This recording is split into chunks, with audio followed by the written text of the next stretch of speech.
Competitive world. आज हम देखेंगे इंडियन ज्योग्राफी। इंडियन ज्योग्राफी में जैसा पूर्व में हमने हिमालय की उत्पत्ति से शुरू किया था और वर्तमान में हम चले आए हैं दक्कन का पठार तक आ गए हैं। दक्कन के पठार में भी कई पार्ट में हमने उसका विभाजन किया था, जिसमें से लास्ट क्लास हमने पढ़ा था महाराष्ट्र का पठार। अब आते हैं उससे आगे, यानी जो हमारा भारत है, प्रायद्वीपीय भारत है, यहाँ महाराष्ट्र का पठार है और उसके नीचे आपका भाग जो है वो कर्नाटक का पठार है। तो आज जो हमारा फोकस होगा कर्नाटक का पठार होगा। देखते हैं प्रायद्वीपीय भारत के मैप पर हम देखते हैं, ये जो है आपका प्रायद्वीपीय भारत का मैप है।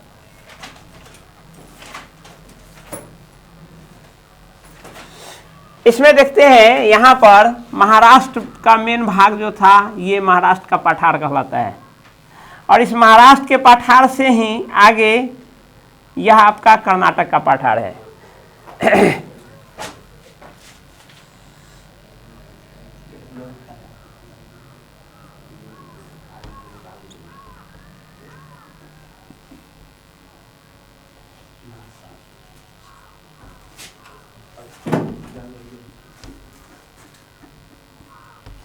ये हो गया आपका कर्नाटक का पठार। इसी कर्नाटक की पठार का आज हम चर्चा करेंगे। हम देखते हैं कर्नाटक के पठार को यदि हम एक अलग से ये ओवरव्यू इसको देखें तो सबसे पहले तो इसकी स्थिति हम देख लेते हैं कि ये कर्नाटक का पठार जो है वो अवस्थित कहाँ है। कर्नाटक का पठार नाम से ही क्लियर है कि ये कर्नाटक, लेकिन इसका यह मतलब नहीं कि केवल और केवल कर्नाटक। कर्नाटक के पठार की स्थिति जो है कर्नाटक अंतर्गत तो है ही, यह कर्नाटक प्लस केरल और प्लस कुछ कुछ भाग इसका जो है सो केरल में और कुछ भाग तमिलनाडु अंतर्गत भी स्थित है।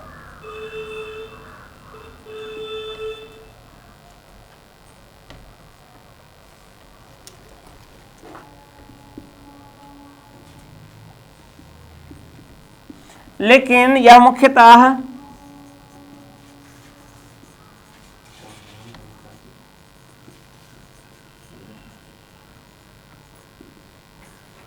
कर्नाटक अंतर्गत स्थित है।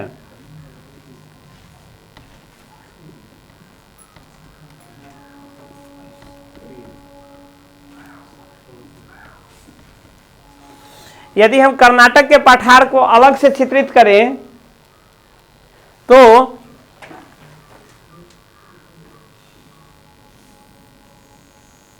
यह मानते हैं कर्नाटक का पठार है। कर्नाटक के पठार के पश्चिमी भाग से आप जानते हैं कि पश्चिम घाट पर्वत निकलता है। इस कर्नाटक के पठार को हम दो तरह से विभाजित कर सकते हैं, एक उत्तर से दक्षिण के क्रम में विभाजित कर सकते हैं और एक पूरब से पश्चिम के क्रम में विभाजित कर सकते हैं। इसका विभाजन जो है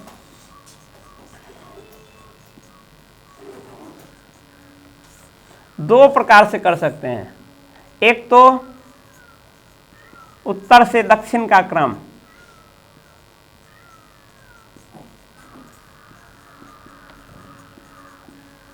और दूसरा पूरब पश्चिम क्रम।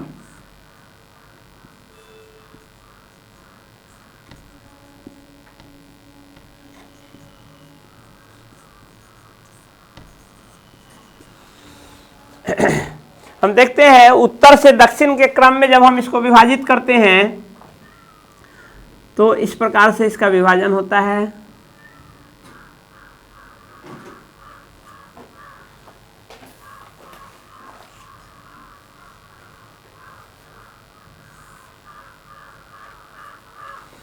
सबसे उत्तर में उत्तरी कर्नाटक का पठार,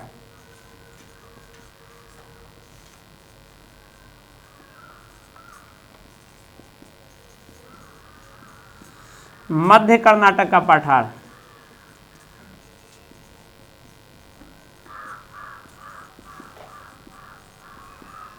और दक्षिणी कर्नाटक का पठार।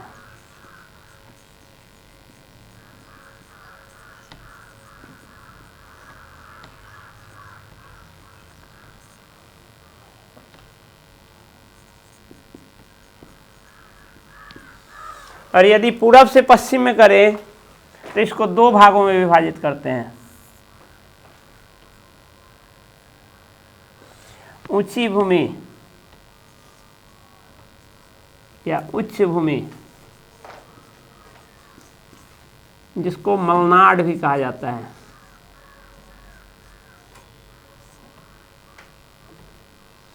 और इधर हो गया आपको नीची भूमि।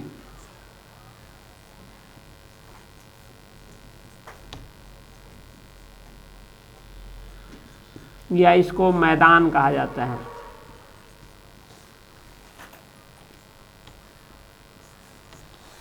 आप स्क्रीनशॉट लीजिए, फिर आगे बढ़ते हैं।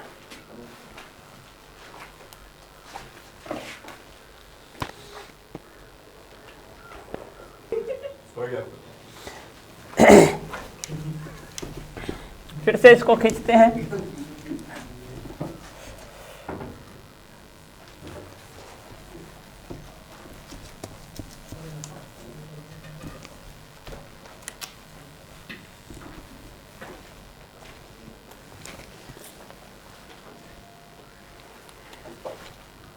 देखिए इसको ड्राफ्ट करते हैं फिर से हम।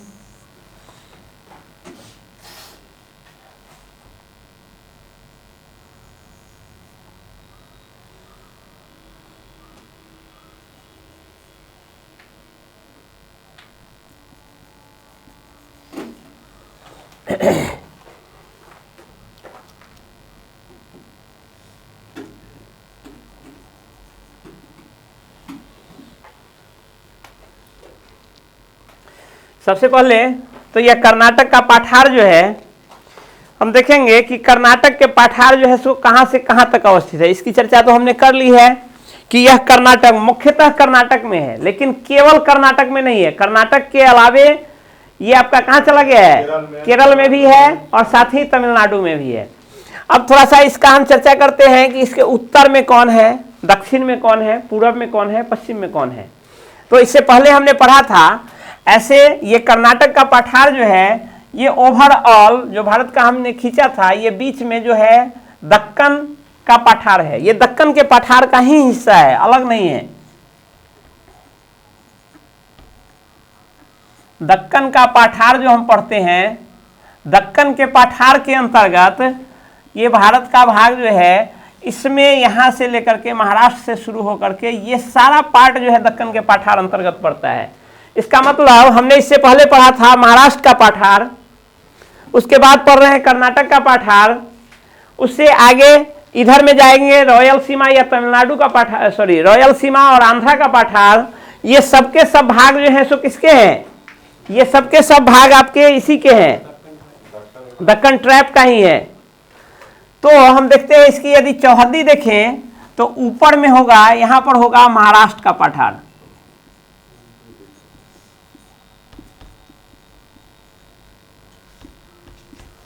दक्षिण में देखेंगे तो यहां केरल एवं तमिलनाडु का पठार,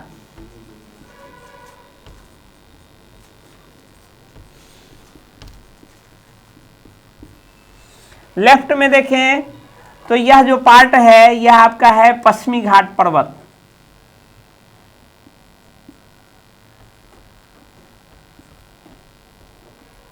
या पश्चिमी घाट पर्वत कहिए या पश्चिमी तटीय मैदान कहिए, जो भी कहिए वो है।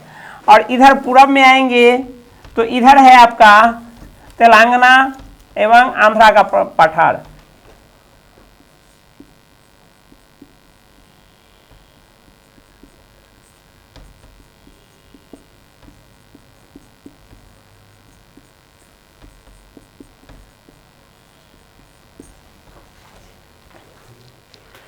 इसका विभाजन जब हम उत्तर से दक्षिण की ओर करते हैं तो हमने इससे पहले पढ़ा कि उत्तर से दक्षिण के क्रम में करने पर तीन भाग में, इसके उत्तरी भाग को कहते हैं उत्तरी कर्नाटक का पठार, ये मध्य भाग है इसको कहते हैं मध्य कर्नाटक का पठार, और ये दक्षिणी भाग है इसको कहते हैं दक्षिणी कर्नाटक का पठार।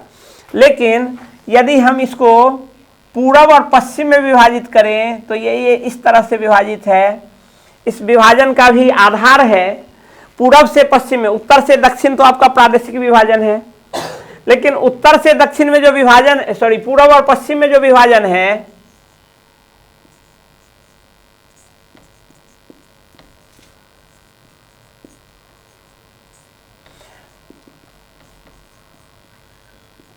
ऊंचाई के आधार पर किया गया है।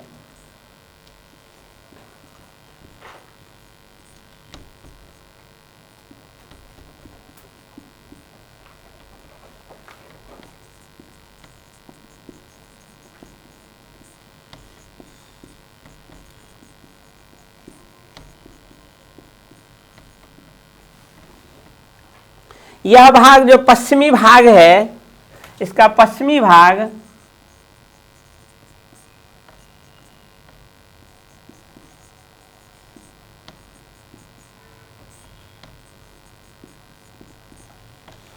आपके पश्चिमी घाट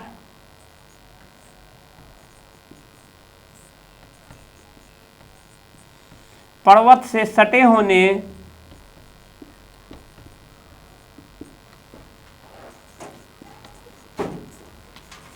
के कारण ऊंची भूमि है।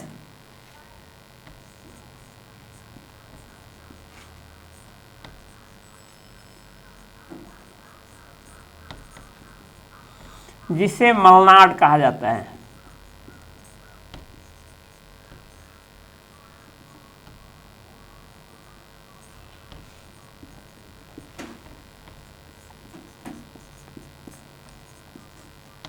जबकि पूर्वी भाग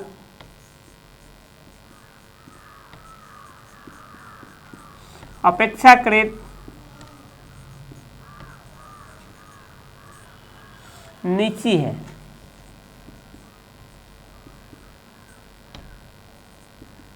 जिसे मैदान कहा जाता है।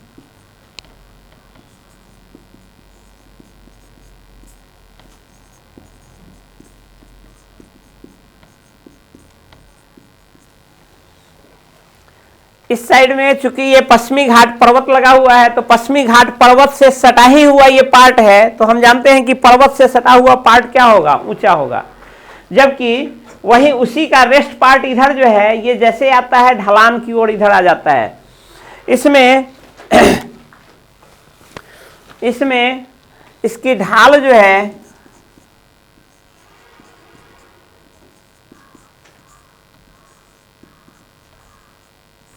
दक्षिण और साथ ही पूरब की ओर है। यदि हम इसमें चट्टानों की चर्चा करें, तो इसके चट्टान की चर्चा के क्रम में ज़्यादा महत्वपूर्ण होगा उत्तर से दक्षिण के क्रम में पढ़ना। यद्यपि हम पूरे अभी ओवरऑल पर ये चर्चा कर रहे हैं, तो हम देखेंगे इस जो है महाराष्ट्र के पठार में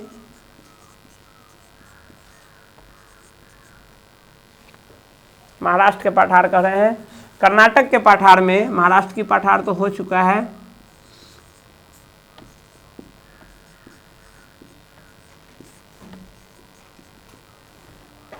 बेसाल्ट,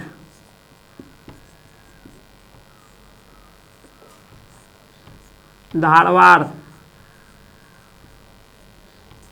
एवं आर्कियन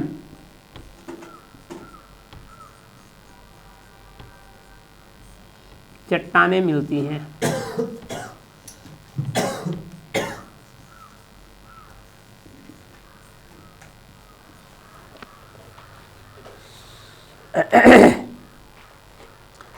इतना नोट करिए, स्क्रीनशॉट लीजिए, उसके बाद फिर आगे आते हैं।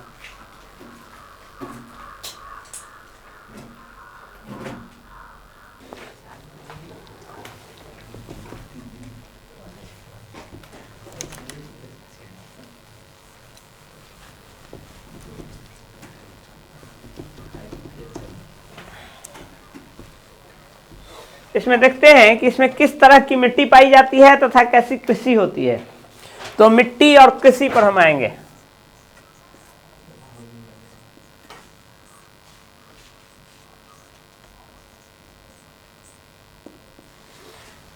क्योंकि हमने कहा कि यहाँ बेसाल्ट चट्टानें पाई जाती है। आपने देखा कि यह कर्नाटक का पहाड़ जो है, कर्नाटक का पठार जो है, ये दक्कन पठार का हिस्सा है। कंप्लीट दक्कन पठार नहीं है, दक्कन पठार का हिस्सा है। ये पूरे पार्ट को हम दक्कन का पठार कहते हैं।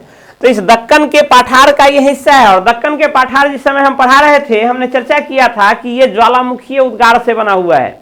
तो ज्वालामुखीय उद्गार क्या होगा, नीचे से जो लावा निकलता है वो जम करके मैग्मा का ये निर्माण हो जाता है, और उसी से जो चट्टान बनता है वो आपका क्या होता है, बेसाल्ट चट्टान होता है। तो बेसाल्ट चट्टान क्या होगा, बेसाल्ट चट्टान अत्यधिक कठोर होता है। अत्यधिक कठोर होने के कारण वहां पानी की क्या होती है, कमी होती है। चूंकि भूमिगत जल वहां नहीं पाया जाता है। बरसात के समय जो ऊपर का पानी होता है वो रिस करके जमीन के नीचे चला जाता है, जो भूमिगत जल का निर्माण करता है या उसको रिचार्ज करता है। लेकिन यहाँ क्या है, इस भाग में कठोर मिट्टी होने के कारण, बेसाल्ट चट्टानों से लावा निर्मित होने के कारण यहाँ क्या है, यहाँ वो भी जब हम ये इस आधार पर वर्गीकरण पढ़ेंगे उत्तर से दक्षिण की ओर, तो और इस पर जोर डालेंगे। यह देखते हैं कि ये दक्कन का पठार लावा उद्गार जो है, यहाँ नर्मदा ताप्ती भ्रंश जो है उस भ्रंश से होता है, और उससे होते हुए ये पूरे भारत में, पूरे भारत नहीं प्रायद्वीपीय भारत में वो फैलता है। तो लावा फैलने के कारण जहां से उद्गार हुआ वहां मोटी परत बना, और आगे जितना वो बढ़ेगा उतना क्या होगा, पतली परत बनते चला जाएगा। तो यह जो हम जब इसका विभाजन उत्तरी भाग में करते हैं, तो उत्तरी भाग में पाते हैं कि यहाँ मोटा लावा निर्मित, मोटा लावा जम गया हुआ है, और जितना दक्षिण की ओर बढ़ते हैं उतनी पतली परत होते चली जाती है। तो यह परत, इस परत, ये बेसाल्ट चट्टान से, सबसे पहले तो हमने देखा कि ये क्या है, बेसाल्ट चट्टान से। हालांकि बेसाल्ट चट्टान के अलावे इसमें आर्कियन युग की भी चट्टानें हैं, और आर्कियन युग की चट्टानें ही घिस-पिट करके अक्षय अपर्दन से क्या बन जाती है, धारवाड़ चट्टानें बन जाती है। तो धारवाड़ चट्टान जो है हमारे भारत में सर्वाधिक धारवाड़ चट्टान, या सर्वप्रथम धारवाड़ चट्टान भी हम कहेंगे कि हमारे भारत में सर्वप्रथम धारवाड़ चट्टान जो है वो कहां से प्राप्त हुआ है, तो यही दक्कन के पठार तो कहेंगे ही। दक्कन के पठार के कर्नाटक का पठार का भाग जो है, और उसमें भी ये जो मध्य कर्नाटक का पठार है, इसी में कर्नाटक अंतर्गत एक जिला है धारवाड़। यही धारवाड़ जिला में ही सर्वप्रथम खोजा गया था उस चट्टान को, इसीलिए उसका नाम भी उस जिले के नाम पर पड़ गया, धारवाड़ का चट्टान। तो धारवाड़ का चट्टान यदि सर्वाधिक विस्तृत कहाँ है, तो दक्कन का पठार दे तब तो अच्छा है, लेकिन दक्कन के पठार का पार्ट दे दे तोड़ करके, जैसे महाराष्ट्र का पठार दे दे, कर्नाटक का पठार दे दे, रायलसीमा का दे दे, केरल का दे दे, तमिलनाडु का पठार दे दे, तो उसमें से धारवाड़ का चट्टान सर्वाधिक कहाँ पाया जाता है, इस कर्नाटक के पठार। यदि कर्नाटक के पठार को ही तोड़ कर दे दे कि इसमें से किस भाग में सर्वाधिक पाया जाता है, तो यह आगे इसमें हम सारा पॉइंट जब इससे इसका ये करेंगे तो बताएंगे कि यह मध्य कर्नाटक का पठार अंतर्गत पड़ता है। तो इसमें हम देखते हैं कि अभी हम मिट्टी पर चल रहे थे, मिट्टी का निर्माण जो हुआ है वो उन्हीं बेसाल्ट चट्टानों के टूटने से हुआ है। और हमने इससे पहले भी महाराष्ट्र का पठार जो पढ़ा रहे थे उस समय हमने पढ़ाया था कि महाराष्ट्र के पठार में सर्वाधिक जो है इसकी मोटाई कहाँ पे है, महाराष्ट्र के पठार में है। और जैसे जैसे दक्षिण की ओर बढ़ते गया है उसकी मोटाई क्या हुआ, बेसाल्ट चट्टानों की मोटाई कमते चली गई है। तो यही बेसाल्ट चट्टान के टूटने से काली मिट्टी का निर्माण होता है। तो बेसाल्ट चट्टान हम कह रहे हैं कि बेसाल्ट की चट्टान यहाँ भी पाई जाती है। इस प्रकार यहाँ पे वो बेसाल्ट चट्टान टूट करके कैसे मिट्टी का निर्माण करेंगे, काली मिट्टी का निर्माण करेगी। यह यानी महाराष्ट्र के पठार में के साथ साथ आपके कर्नाटक के पठार में भी काली मिट्टी का निर्माण हुआ है या काली मिट्टी पाया जाता है। हम जानते हैं कि काली मिट्टी जो है वो क्या किसकी उपजाऊ के लिए ज्यादा ये होता है, काली मिट्टी को काली कपास की मिट्टी भी उपनाम दिया गया है, जिससे सिंपल आपका मीनिंग निकालना चाहिए कि ये कपास की खेती के लिए सर्वाधिक उपयुक्त होता है। केवल कपास ही नहीं, इसके अलावे दलहन, तिलहन, गन्ना, कॉफी इत्यादि फसल यहाँ की प्रमुख है।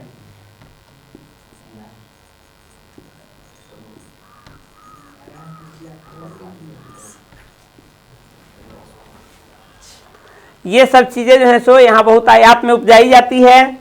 अब हम इसके विभाजन पे चलेंगे, उत्तर से दक्षिण की ओर विभाजन। उत्तर से दक्षिण में हमने देखा था कि इसके 3 विभाजन हैं। इसके 3 विभाजन में सबसे उत्तरी भाग है ही, इसको उत्तर का पठार कहते हैं, उत्तर कर्नाटक का पठार कहते हैं, मध्य कर्नाटक का पठार कहते हैं और दक्षिण कर्नाटक का पठार कहते हैं। इस तीनों भाग में आपका यदि पूर्व से पश्चिम जो हम किए थे, पूर्व से पश्चिम मलनाड और मैदान, ये तीनों अंतर्गत मलनाड है और तीनों अंतर्गत मैदान है। तो अब हम आते हैं उत्तर से दक्षिण की ओर यदि बढ़ते हैं तो सबसे पहले आपका यहाँ पे आता है यहाँ पे है बेलग्राम और गुलबर्गा। यहाँ 2 प्रमुख जगह है, बेलगाम या बेलगांव भी इसी को कहते हैं। हाँ बिल्कुल, कांग्रेस अधिवेशन जो हुआ था यही हुआ था। इसको कहते हैं गुलबर्गा।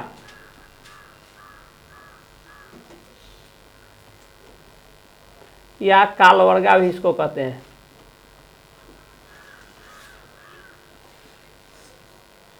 इस रीजन की 2 प्रमुख नदियां हैं। इस रीजन की 2 प्रमुख नदियां हैं, आपको मालप्रभा और घाटप्रभा। यहां से मालप्रभा नदी निकलती है, घाटप्रभा नदी निकलती है।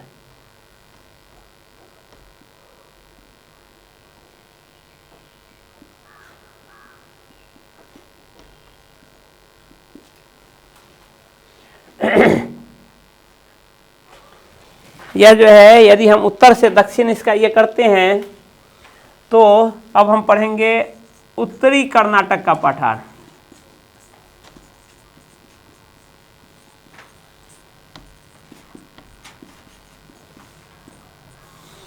उत्तरी कर्नाटक का पठार जो है, यहाँ यदि हम चर्चा करेंगे तो सबसे पहले यहाँ सबसे बड़ी बात है कि उत्तरी कर्नाटक पठार में क्या है, बेसाल्ट चट्टानों की अधिकता है।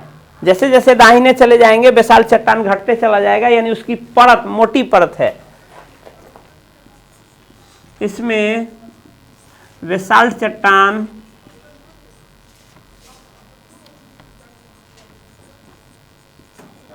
की मोटी परत है।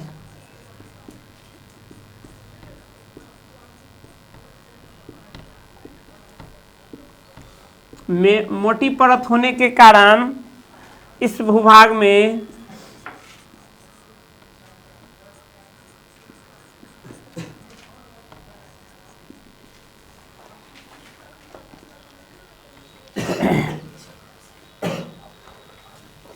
जल की उपलब्धता कम है।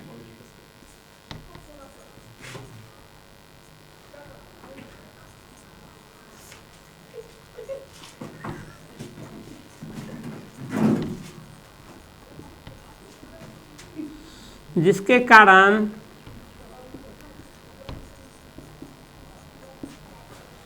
यहाँ संपन्नता कम है।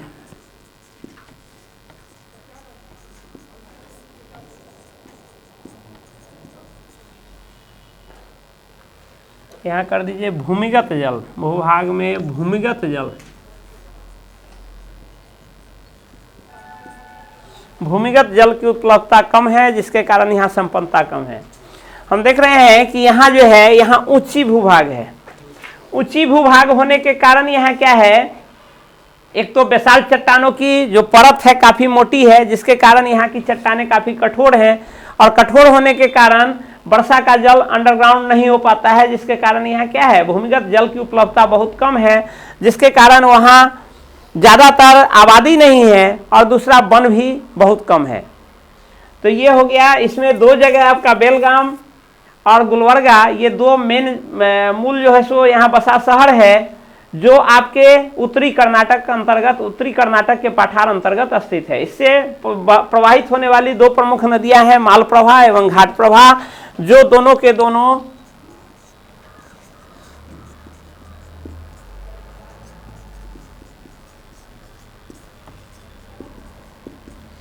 वाली प्रमुख नदियां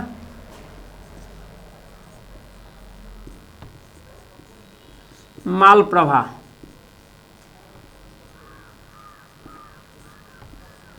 एवं घाटप्रभा है।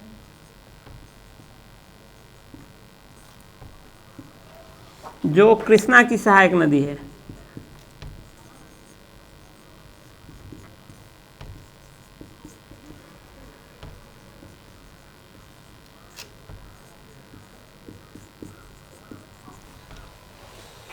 ये कृष्णा की सहायक नदी है। यहां अवस्थित दो मुख्य शहर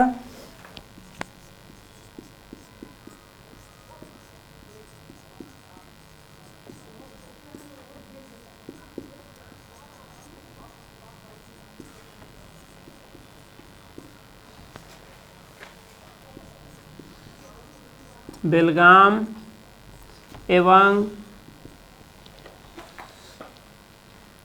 गुलबर्गा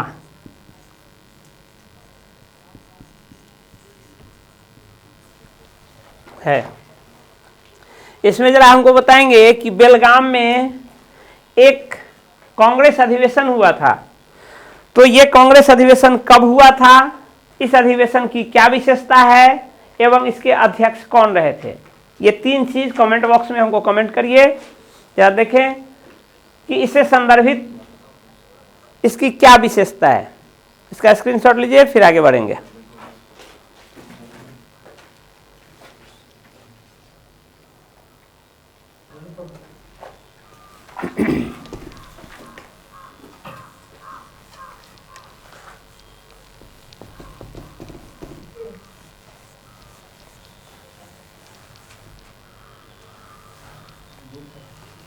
नेक्स्ट आते हैं मध्य कर्नाटक का पठार।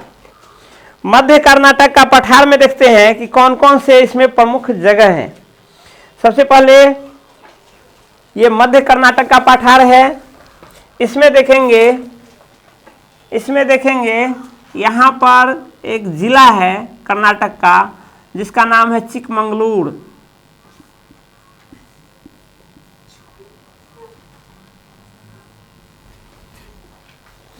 चिकमंगलूर जिला है। इधर आते हैं, यानी ये तो मलनाड क्षेत्र है। यदि हम इधर आएंगे तो इधर है धारवाड़ और चित्रदुर्ग।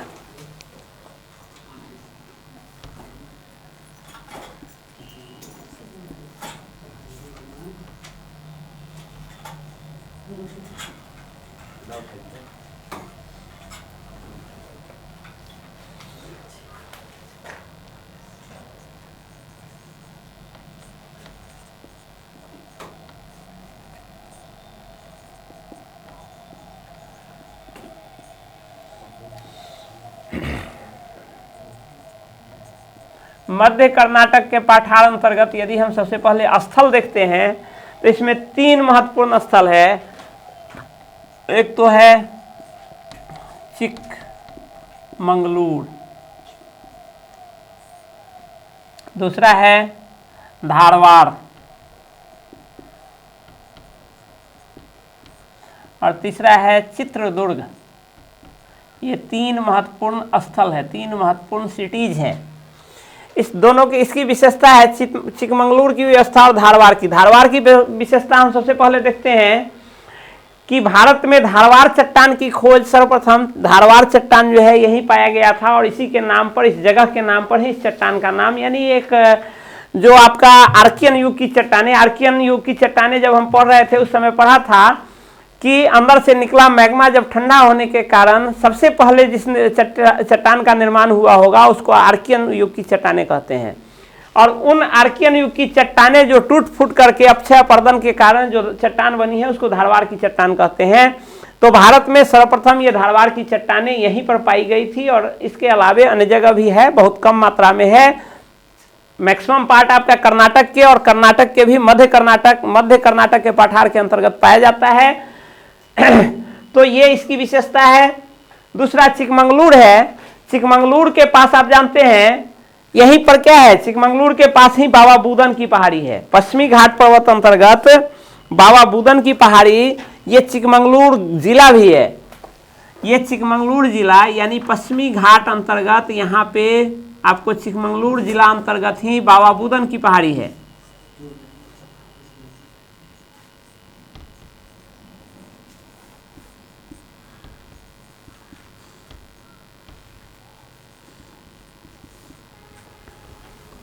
बाबा बुदानी की पहाड़ी भी इसको कहते हैं, बाबा बुदन की पहाड़ी कहते हैं। यहाँ पर एक पहाड़ी स्थित है जो आपको इस बाबा बुदन की पहाड़ी पर दो चोटी स्थित है। उस दो चोटी का नाम, सबसे पहले तो यह जो है आपका किस चीज के लिए प्रसिद्ध है, बाबा बुदन की पहाड़ी, यहाँ आयरन ओर्स जो है सो बहुलता में पाई जाती है।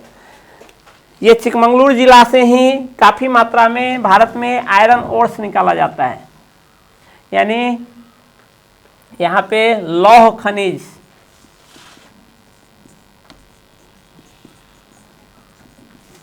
की प्राप्ति बाबा बुदन की पहाड़ी से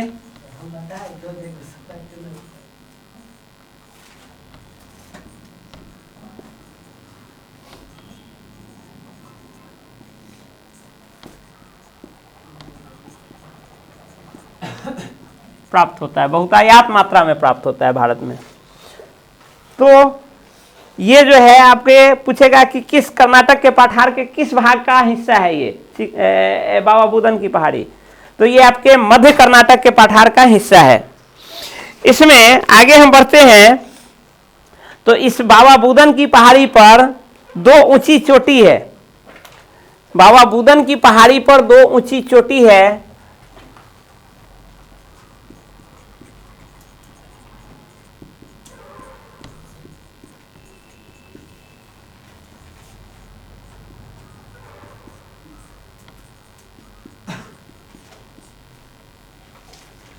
एक तो है आपका मुल्यानगिरी,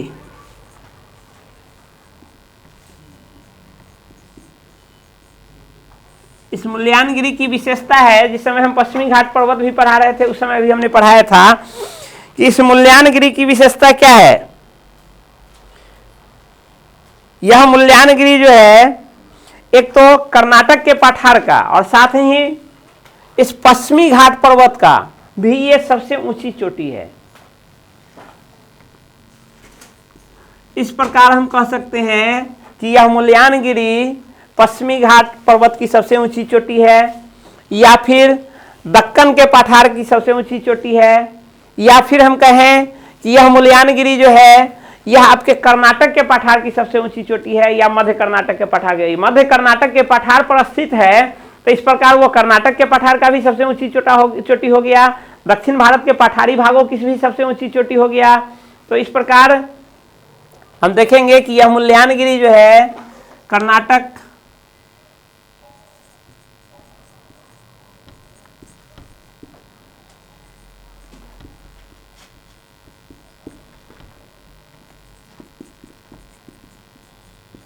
सबसे ऊंची चोटी है।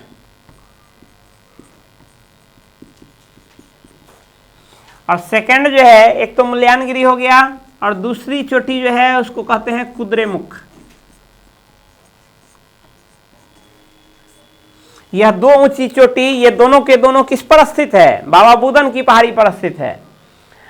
और इस दोनों ऊंची चोटी को सामूहिक रूप से इसको कहते हैं आपको चंद्र द्रोण पर्वत कहते हैं।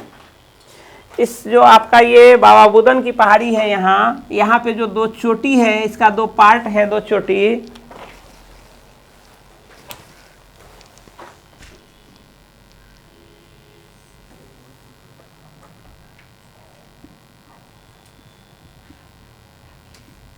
चंद्रद्रोण पर्वत भी इसको कहते हैं। अर्थात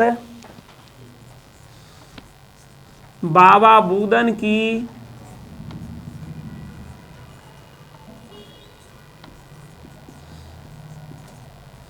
पहाड़ी की दो ऊंची चोटी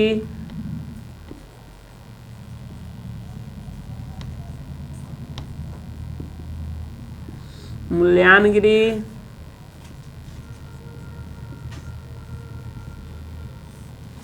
एवं कुद्रेमुख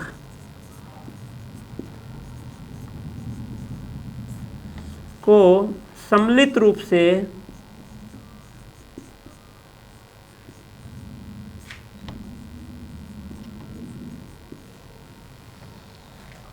चंद्रद्रोण पर्वत भी कहते हैं।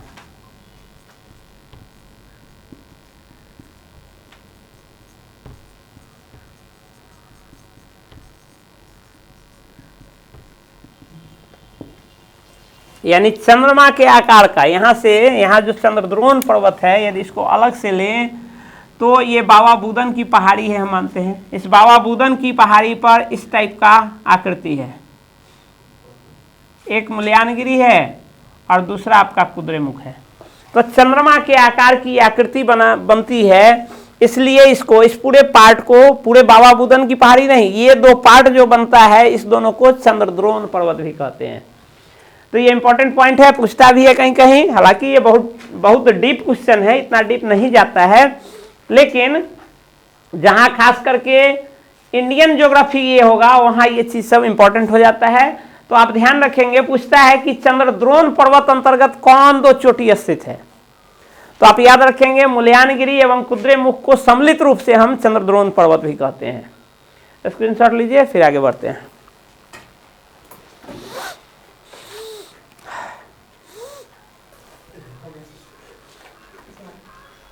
यहां देखते हैं इस रीजन की एक महत्वपूर्ण नदी है जो आपका, एक नहीं दो इंपॉर्टेंट नदी है, तुंगभद्रा नदी है। यहां पे आपका तुंगभद्रा नदी बहती है ऐसे,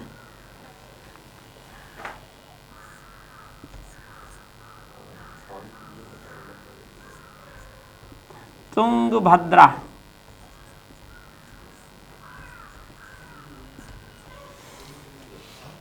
और दूसरी नदी यहां इस पार्ट में बहती है,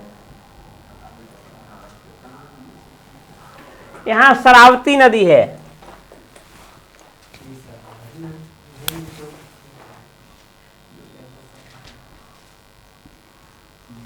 शरावती नदी है। यह चूंकि पश्चिमी घाट से निकलती है इसलिए इसकी ढाल काफी है, बहुत ज्यादा तीव्र ढाल है। और पश्चिमी घाट से निकल करके ये गिरती है कहां? अरब सागर में। तो अरब सागर में गिरने के क्रम में ये क्या करती है? एक जलप्रपात का निर्माण करती है जिसका नाम है जोग गरसोप्पा, या उसी का नाम है महात्मा गांधी जलप्रपात। तो आप, ये दक्षिण भारत की सबसे ऊंची जलप्रपात है। तो जरा आप दो चीजें यहाँ कमेंट करिए कि ये जो महात्मा गांधी जलप्रपात है जो शरावती नदी पर निर्माण होता है, जिसका निर्माण, इसकी ऊंचाई कितनी है, और भारत की सबसे ऊंचा जलप्रपात कौन है? ये दो आप लोग कमेंट में करिए। कमेंट सेक्शन हम देखते हैं किन किन का कमेंट आता है। आगे देखते हैं कि यहाँ दो नदी जो बहती है, एक तो आपका यहाँ है तुंगभद्रा नदी और दूसरा शरावती नदी। तो यहाँ की प्रमुख नदी जो होगी वो होगी शरावती नदी, हालांकि बहुत छोटी नदी है, एवं तुंगभद्रा नदी। ये तुंगभद्रा नदी किसकी सहायक नदी है? ये आपकी कृष्णा की सहायक नदी है। तुंगभद्रा नदी के बारे में एक ऐतिहासिक घटना है। एक ये भी आप कमेंट करिए जरा कि किस वंश के शासक ने तुंगभद्रा नदी में जल समाधि ली थी। नोट कर लीजिए क्वेश्चन, जो भी ऑफलाइन है वो नोट करिए। तुंगभद्रा नदी में किस वंश के शासक ने जल समाधि लेकर अपना जीवन का अंत किया था? तुंगभद्रा नदी में किस वंश के, पॉपुलर वंश के शासक हैं, किस वंश के शासक ने अपने जल समाधि के द्वारा अपना प्राण त्याग किया था?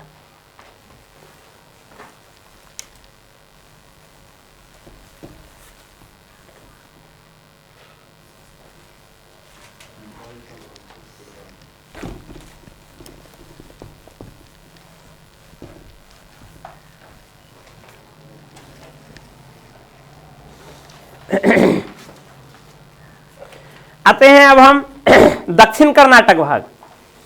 दक्षिण कर्नाटक भाग में जो उच्च भूमि है वो उच्च भूमि आपका पड़ता है मैसूर। पार्ट जो है उच्च भूमि अंतर्गत आता है। यहाँ है मैसूर और यहाँ है बंगलुरु।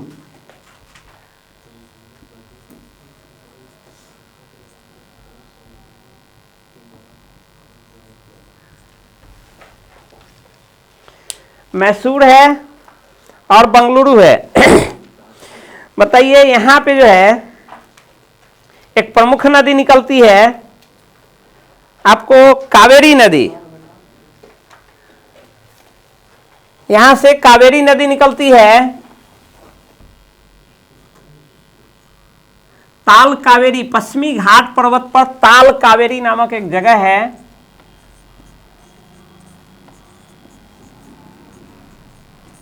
इस ताल कावेरी से सबसे पहले तो हम प्रमुख स्थल देखते हैं।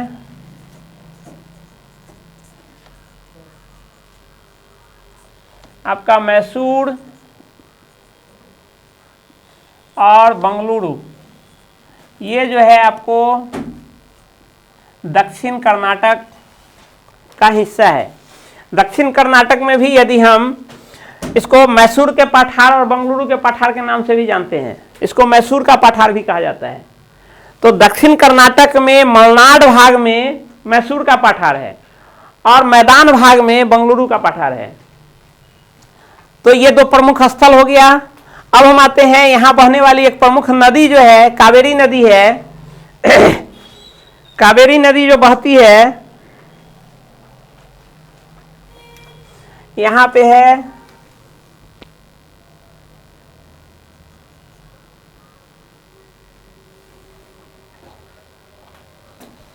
एक पहाड़ी है जिसका नाम है मेलागिरी।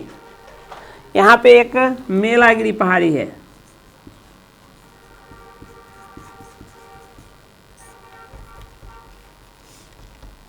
यह कावेरी नदी जो है यहां ताल कावेरी से निकलकर और बहते हुए इस मेलागिरी पर्वत को काटते हुए और यहां आकर के पश्चिम बंगाल बंगाल की खाड़ी में गिर जाती है।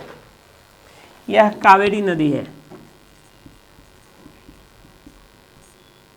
इस कावेरी नदी का उपनाम भी है। कावेरी का उपनाम क्या है?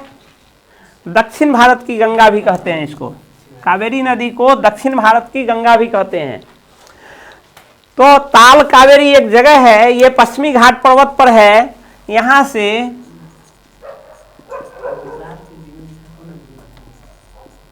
कावेरी नदी निकलती है, निकलकर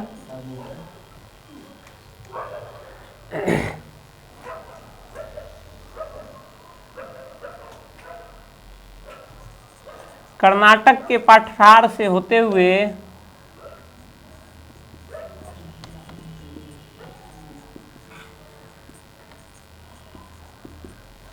मेलागिरी पर्वत को काटकर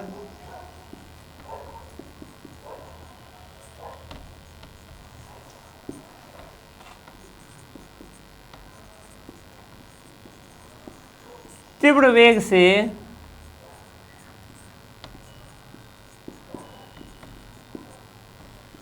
तमिलनाडु क्षेत्र में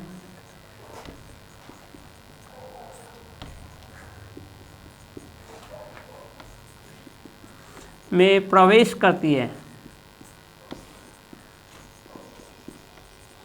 क्योंकि यहां क्या है, यहां तक पठारी भाग है और यहां से इधर तमिलनाडु का जो है, तमिलनाडु का स्थल काफी नीचा हो जाता है।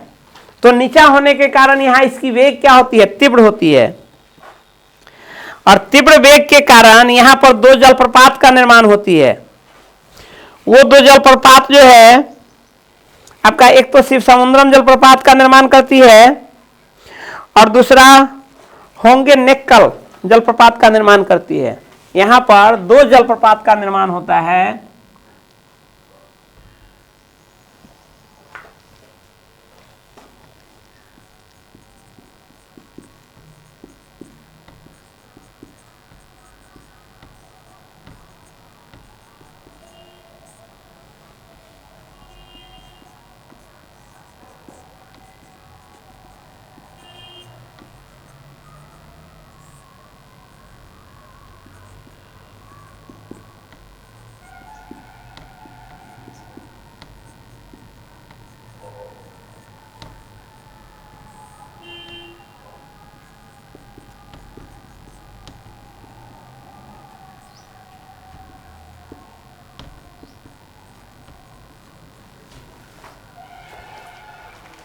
दो जलप्रपात का निर्माण करती है। यहां पर देखेंगे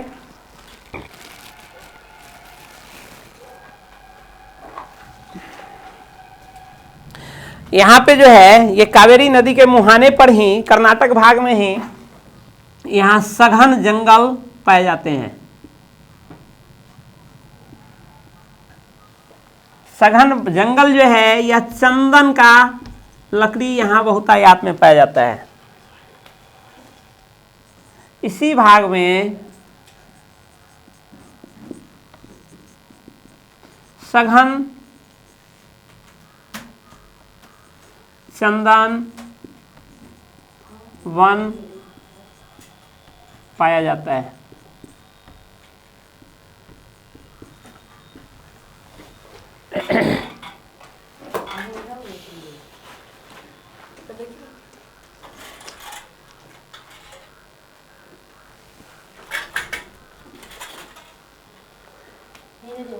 यह जो है ये चंदन का लकड़ी जो होता है, चंदन का वन जो होता है आर्द्र पर्णपाती वन के अंतर्गत पाया जाता है। ये पूछता है कि चंदन वन जो है कैसा वन है, तो आप लिखेंगे आर्द्र पर्णपाती।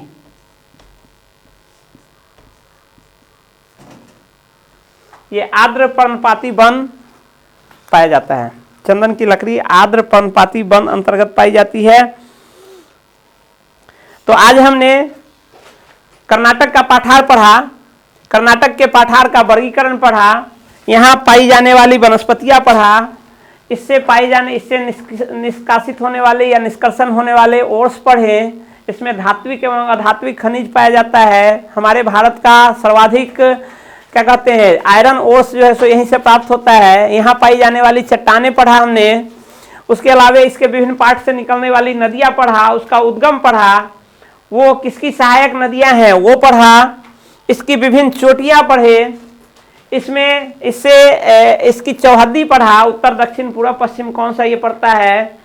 ये सब इंपॉर्टेंट पार्ट है। इसमें हमने 2-3 क्वेश्चन पूछा है, उस क्वेश्चन का जवाब दीजिए। देखते हैं कितने लोग इसका सही जवाब दे पाते हैं। हमने पूछा कि इसमें जो जोगिया गरसोप्पा जलप्रपात जो है उसकी ऊंचाई कितनी है। उसके अलावा हमने पूछा था कि ये मालप्रभा घाट प्रभा किसकी सहायक नदी है, और भारत की सबसे ऊंची जलप्रपात कौन सी है। आते हैं हम नेक्स्ट वीडियो में, नेक्स्ट टॉपिक लेकर के आएंगे। रॉयल सीमा आंध्र का पाठार के बारे में पढ़ेंगे नेक्स्ट। तब तक आप लोग का कमेंट भी देखेंगे किनका आंसर सही आ रहा है। केवल पढ़ना ही जरूरी नहीं है, उसको माइंड में रखना भी जरूरी है। तो हम देखते हैं आंसर क्या आता है और नेक्स्ट पार्ट लेकर के आएंगे। तब तक मुझे आशा है कि आप इन चीज़ों को फोकस करेंगे और ये चीज़ एक बार में हो या एक से अधिक बार, 2 या 3 बार देखने से आपके माइंड में ये बैठ जाए। तो हम आएंगे फिर नेक्स्ट वीडियो में। तब तक के लिए धन्यवाद।